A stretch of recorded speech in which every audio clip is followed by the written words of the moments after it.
Sepanjang Mei 2024, DPP LDI melaksanakan berbagai kegiatan untuk menyukseskan program pemerintah, di antaranya Hari Sejuta Kiblat dan penanaman nilai-nilai kebangsaan dan hukum di pondok pesantren.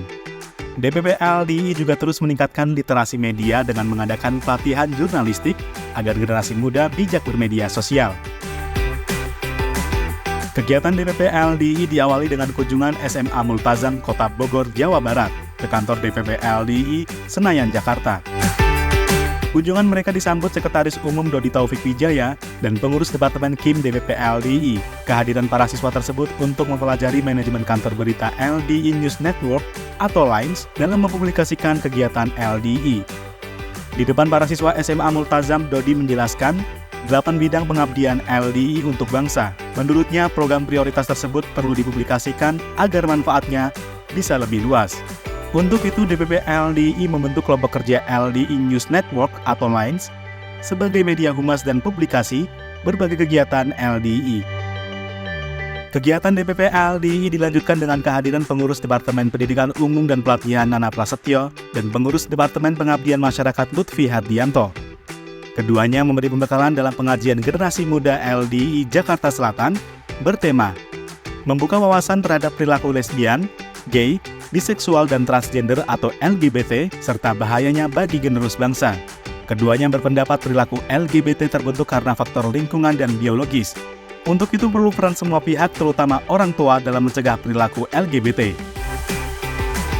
Terkait dengan lingkungan hidup, Departemen Lisdal DPP LDI melaksanakan audiensi dengan Badan Penyuluhan dan Pengembangan SDM Kementerian Lingkungan Hidup dan Kehutanan.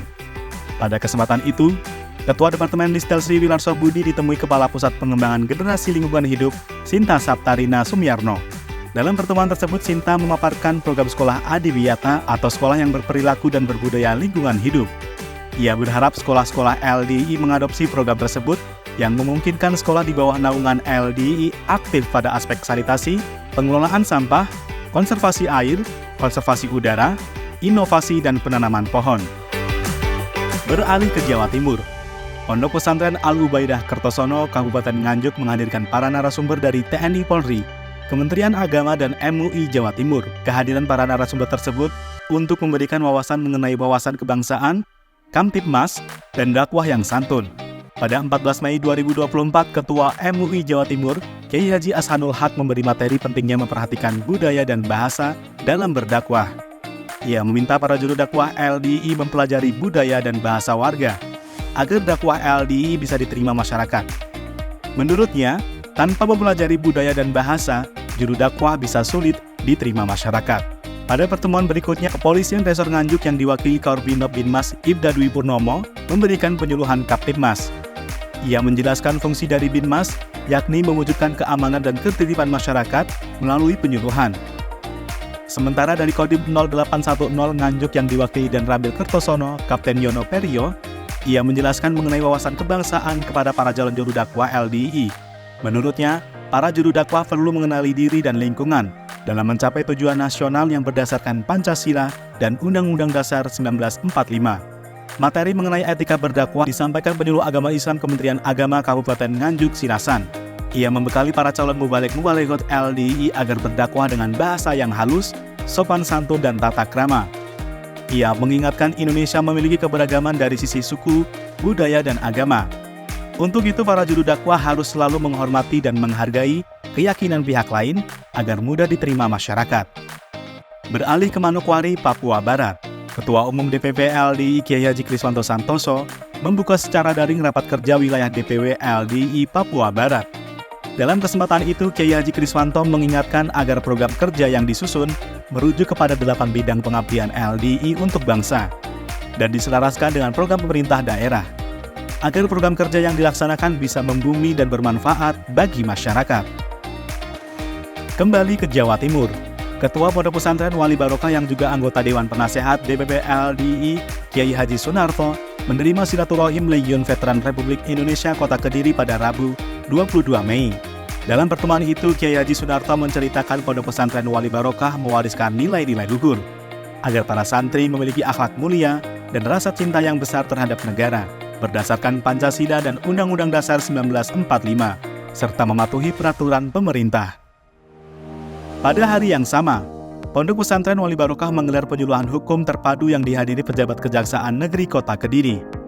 Menurut Kiai Haji Sunarto, kegiatan penyuluhan hukum merupakan agenda rutin pondok tersebut.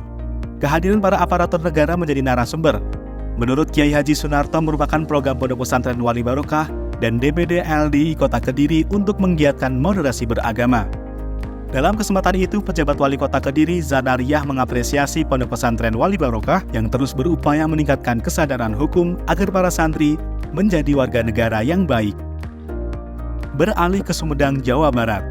Ketua Umum DPP LDI Kiai Haji Kriswanto Santoso membuka rapat koordinasi wilayah atau Rakorwil DPW LDI Jawa Barat. Dalam kesempatan itu, ia mengajak para pengurus menjadikan Rakorwil sebagai wadah untuk saling berkomunikasi dan bertukar gagasan dalam menyusun program kerja strategis.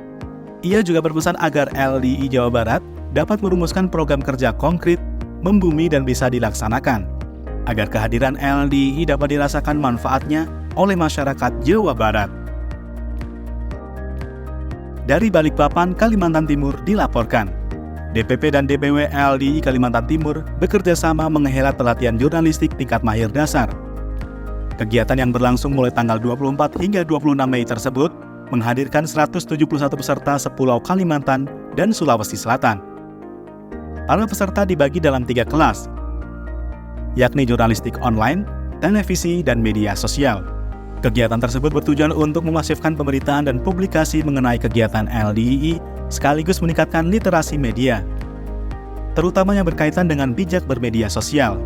Acara tersebut juga dihadiri Ketua Persatuan Wartawan Indonesia Kalimantan Timur, Abdurrahman Amin.